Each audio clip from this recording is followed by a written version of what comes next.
7, 8, 7.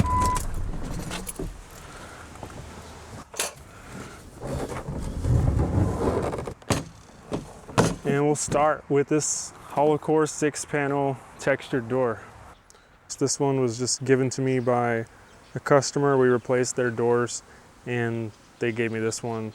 I usually give these things to Habitat for Humanity, which is like an organization that helps people in need, and they also sell stuff that you just give them.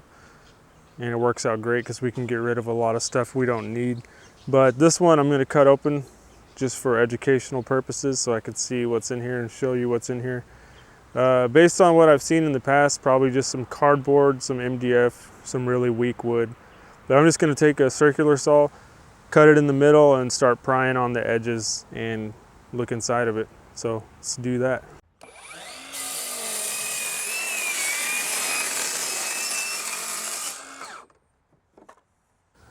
So here's what we're looking at with the initial cut.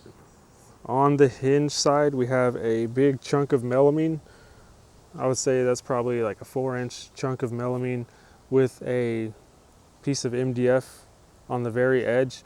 Now I'm guessing that melamine is there, so maybe a couple reasons, but maybe they do it so when you drill into this MDF block, let's say you need to take your hardware off a few times, you can actually get some grab on the screw, because that's one problem with MDF, with doors and door jams, which I absolutely hate MDF door jams. I think it's so cheap and just the cheapest and dumbest thing anyone could ever do as far as builders putting MDF door jams in to hang doors. But you only get so many chances to screw that hinge in, and it's not really a good grab because the material is so weak. So at least on this one they have that big chunk of melamine to maybe get a better grab. But yeah, that's the hinge side. Then over on the latch side, there's just a block of MDF. You can see it runs down the whole edge of the door. And then down in there, I can see like a little block of wood. I can't really see it through the camera, but I can see it in real life here. And let's get a look at what's under the skin of this. But that's the initial look inside your HoloCore door. And it's hollow like you would expect. Oh, you can kind of see the block of wood right there. There it is where my finger is. And that's probably just to support it so it doesn't compress like that. I'm pretty sure that's all that's there for. But I'll probably just rip this thing again with the circular saw, and I'll probably make it easier to just fall apart. I'll rip it down long ways this time.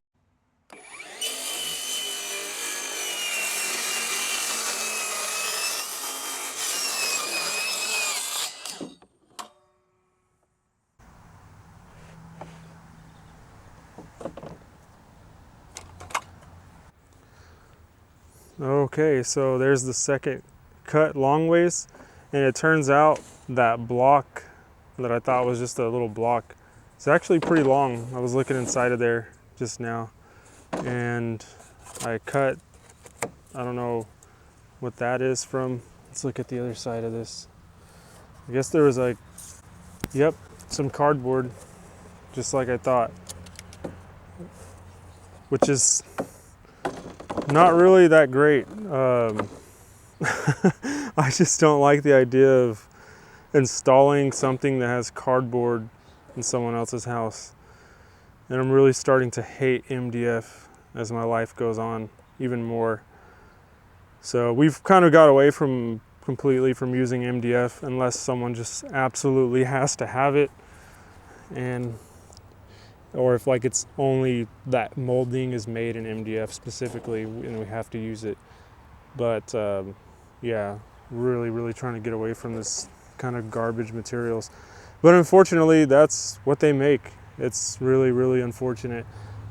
You don't want to spend, $500,000 on a house and have cardboard doors in it, but it happens all the time, every day. So that's what is inside of here, and that's just my opinion, whatever, but it's just how I feel about it. I may not even need the pry bars. Let me see if I'm man enough to do this. Oh yeah. Oh, oh, hey MDF. Oh, let me back up while that clears out. All right, let's get a better look at this now that the dust has cleared.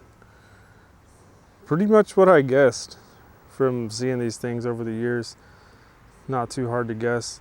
So we have a big chunk of cardboard right there that we just saw earlier, and that's just to shim it out so it doesn't compress.